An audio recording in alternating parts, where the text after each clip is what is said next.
Hey everyone, welcome to my channel. My name is Fruzanna, and here I'll be talking about psychology and debunking a lot of topics. Feel free to subscribe, like, share, whatever, if you want to support me. So today I'll be speaking to you about insecurities. So in the world we're living right now, people experience a lot of insecurities, and mainly the reason because of it is by comparing ourselves to others. I feel personally it started off from social media with the body image, with the beauty. What is the concept of beauty? People defining what they actually want to look like or what their role models look like, and individuals comparing themselves to the role models.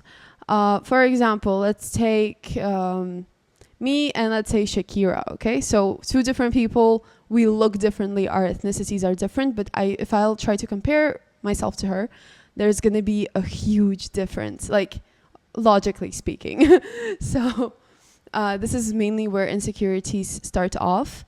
Another reason where insecurities can come from is from childhood, actually.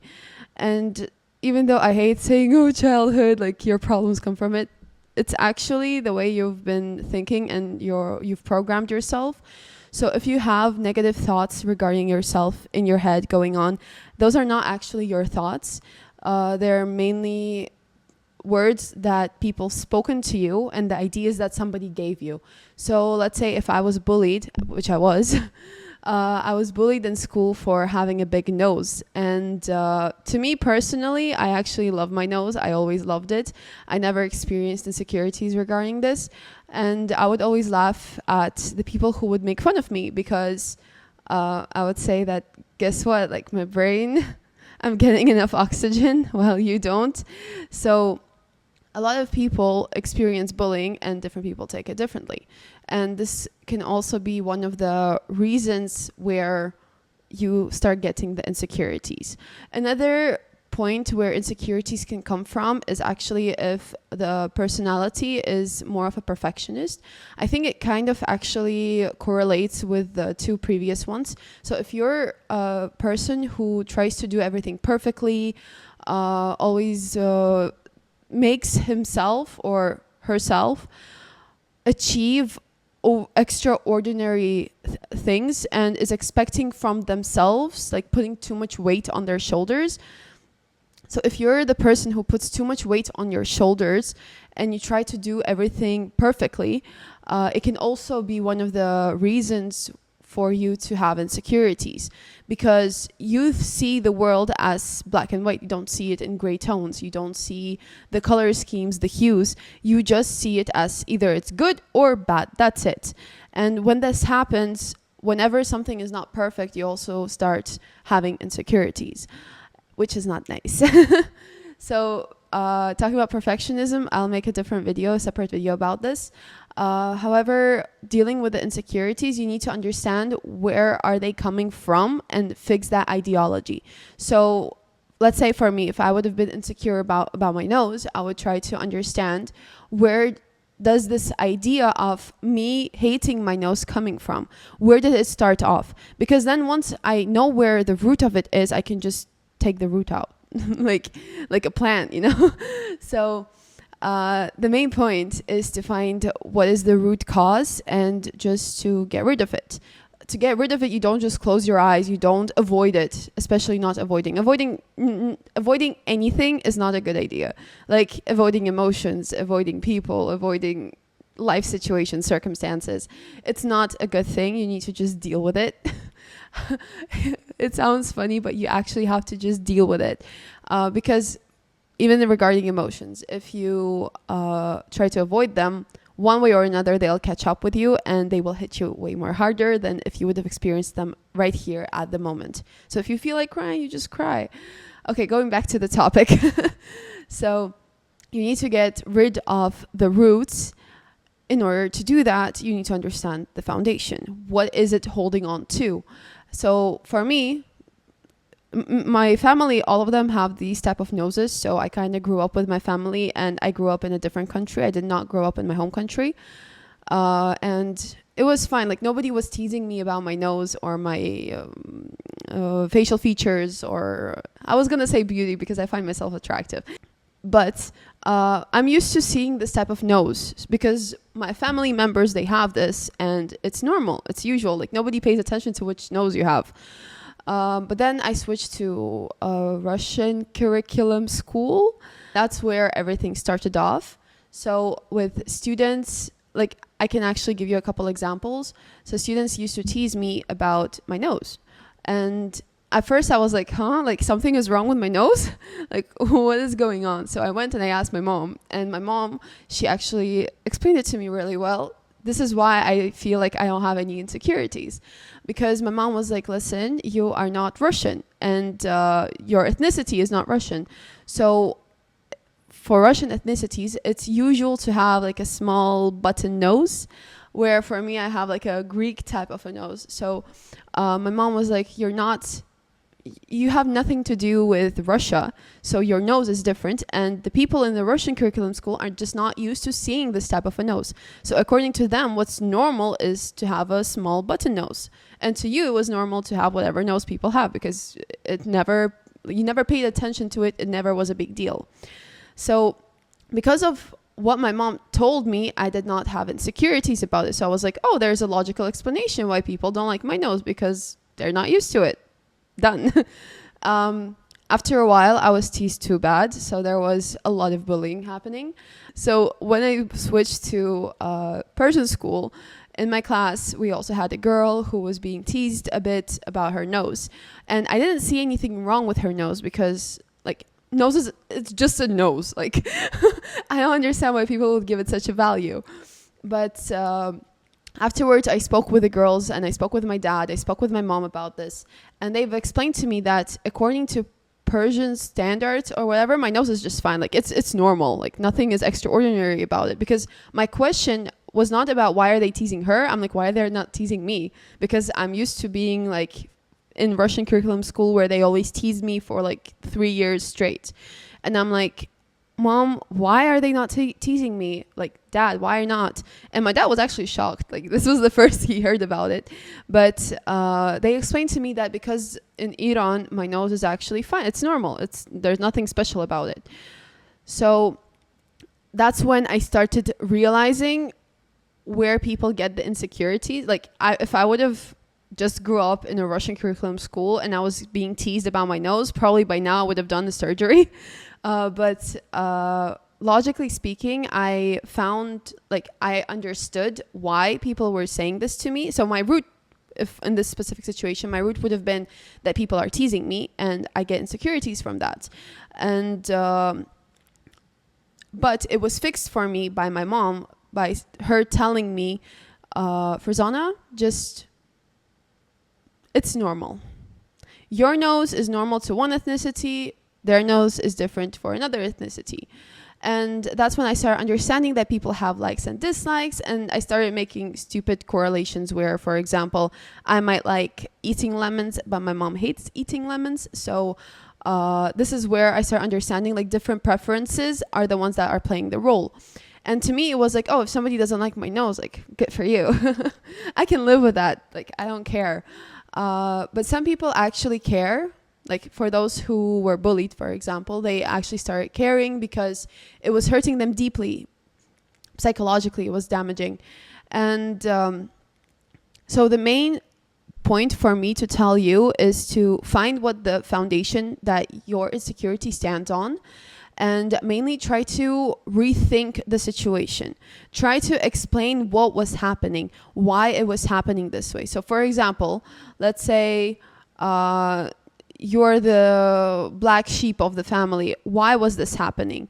Try to understand. Try to speak with your friends. Try to speak with your family members. Maybe they have some idea, some clue that you don't know about. Because a lot of the times, parents try to hide things from their kids or not tell them.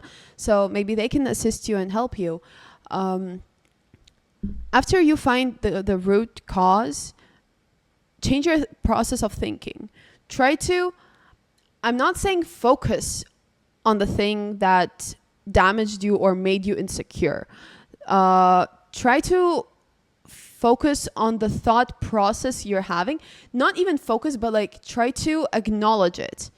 Like pretend that you are not you anymore and you're just a bird flying in the air and you're looking at a person that looks like you, has a life like you, and try to see the bigger picture and understand your own thought process. So what is causing your thought process?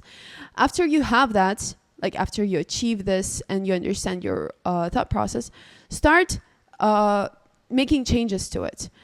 Big changes, of course, they're not going to stick. It's like you're trying to climb the ladder and jump from the first staircase to the 10th. It doesn't happen this way. It step by step, slowly and slowly. Try to make sure that those little changes, they start off easily. So for example, with my situation, it will be like, oh, like people don't like my nose, but then, okay, if people don't like my nose, do I like my nose? And I start asking myself this question. What do I like about my nose? So it's not me focusing on the negative, me focusing on the positive. So what do I like about my nose? What I don't like about my nose? Do I not like this about my nose? Or is it somebody's idea who pointed it out to me and I stopped liking my nose? I'm just giving an example. Because even like to this day, sometimes people make fun about my nose and I'm just like, seriously, guys, like, come on. Like it's high school drama. So start off with that. Try to understand whose ideas were brought to you and whose voice is being spoken in your head whenever you have an insecurity. This is just, I'm talking about facial features.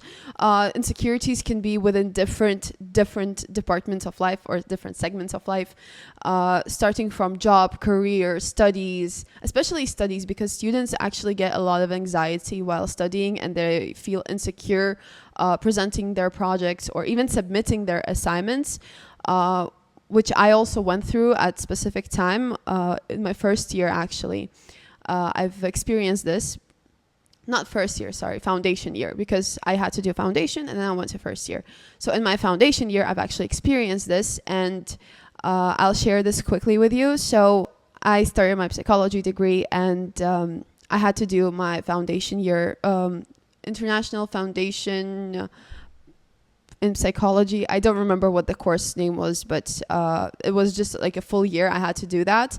And the thing was that I actually felt like the stupidest kid in class, because everyone in my class, like everyone in my lectures especially, all of them already had some type of a psychology class in school, where they did AP. Some people did AP psychology, some took extra classes. Most of them knew the theories, the people, the history of psychology, the philosophy, and so on. So I was just like a newborn, just came out and be like, oh, psychology, let's study. And I was I could feel that I'm behind, and I started feeling insecure about this. So I was worried, like, what would the teacher say? What would happen? But then I was like, wait.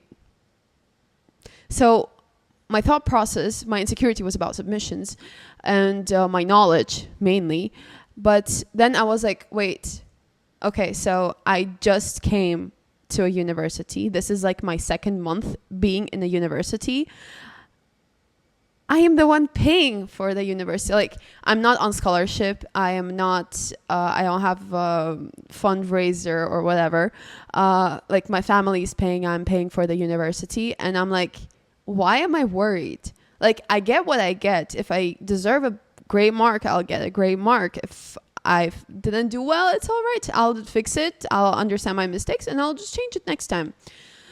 So this is me changing the thought process. So in the first, I was very worried and confused. How would I do this? What would I do? But then I started thinking about it more rationally and logically and being like, okay, I'm just starting. I'm just second month into the university. We have assignments, and it's not an issue if I will even fail. It's not going to be an issue because I just started. The teachers are not expecting from me anything. They know that I'm not even in the first year, I'm in foundation year. So I was like, okay, it should be all right. Like, I can deal with this.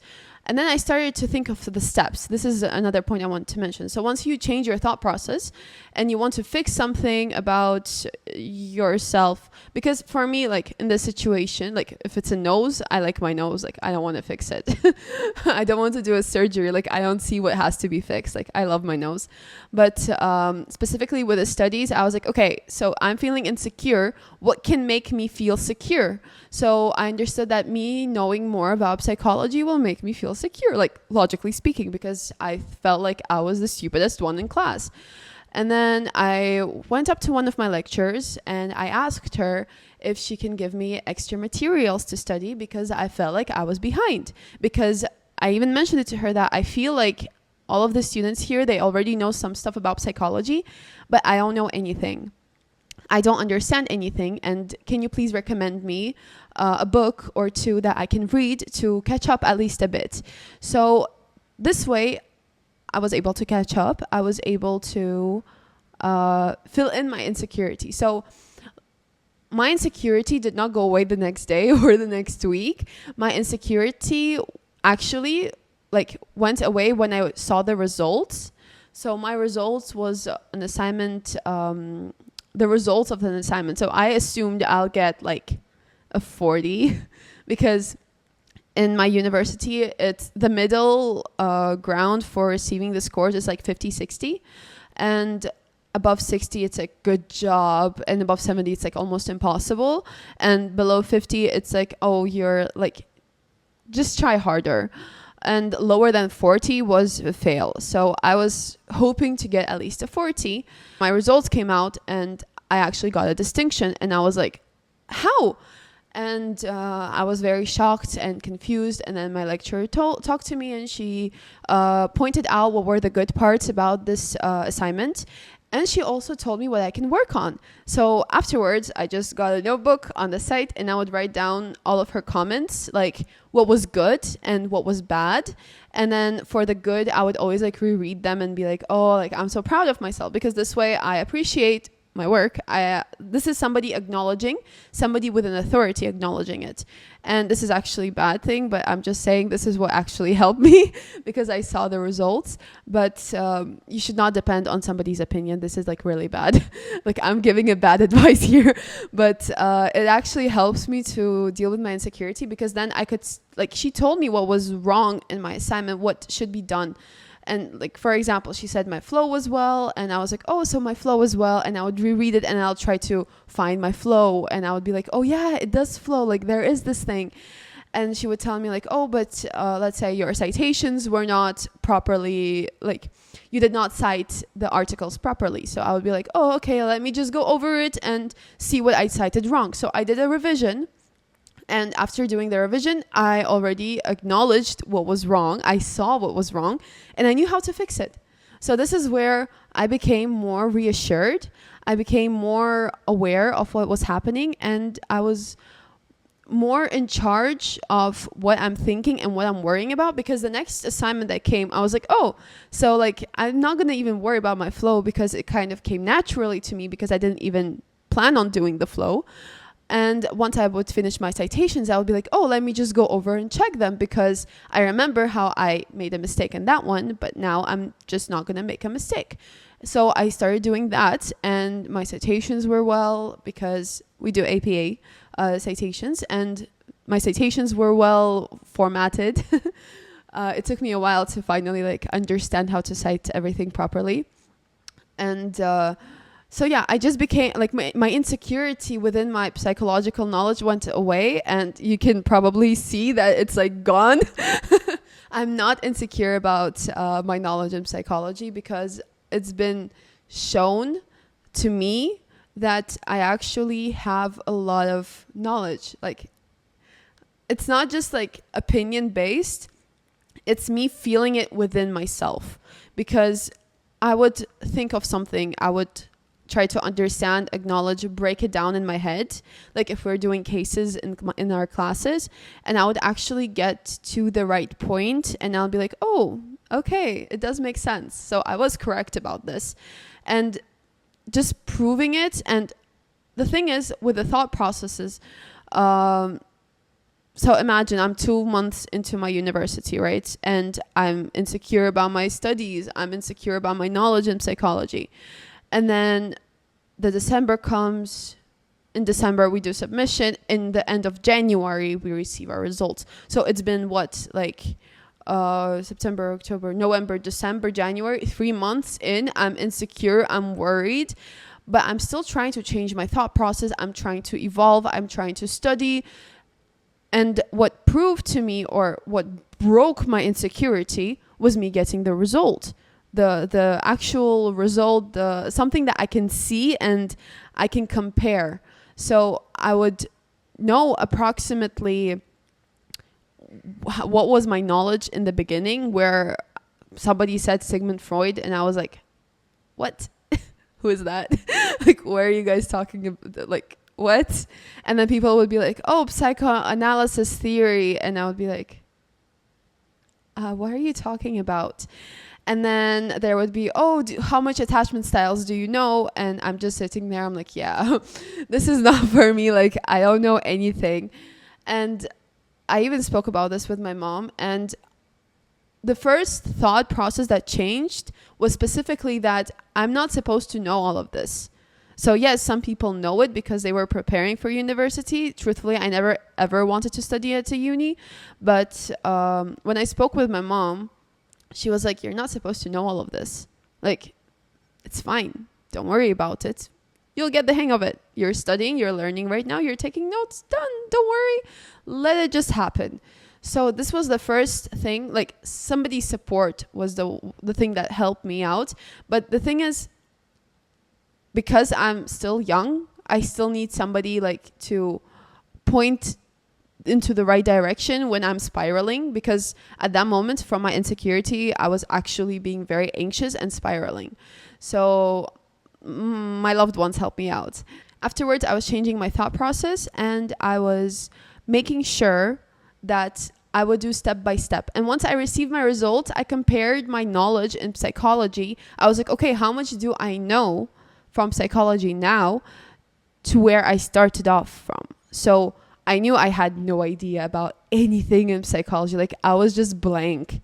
And by the time I received my result, and okay, my results were great for my assignment.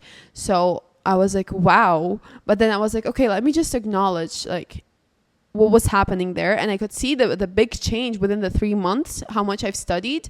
And then I would understand that, so me reading an extra article, me taking the book from the library, me doing my lectures. So it was just baby steps that I was doing. Something per day, I would read like a page or two. Like, truthfully, I wouldn't even like push myself to reading the entire book in a week, because that would just burn me out. That would exhaust me. But mainly, I started seeing the entire process I went through, the entire development I have done. And this is what helped me build upon and get rid of the insecurity about psychology. And you can do the same thing. It doesn't matter in which segment or in which department of life, in which sector of life you are having or feeling insecurities. It can be studies, job, career, relationships with like friends and stuff. It doesn't have to be somebody you love or someone you're in a romantic relationship with. But there are insecurities, or maybe personal insecurities about your self-esteem, your body image. I don't know, anything. And body image, I'll probably make another video on this, because it's a very, very broad topic. And like, it's very common within our society right now, specifically because of social media. So I'm done rambling about this topic. It's been a while now for me speaking. And feel free to like, share, subscribe, comment down below your opinions or whatever. If you want, you can make fun of me, but I wouldn't recommend that, because I think YouTube will actually like block your comments.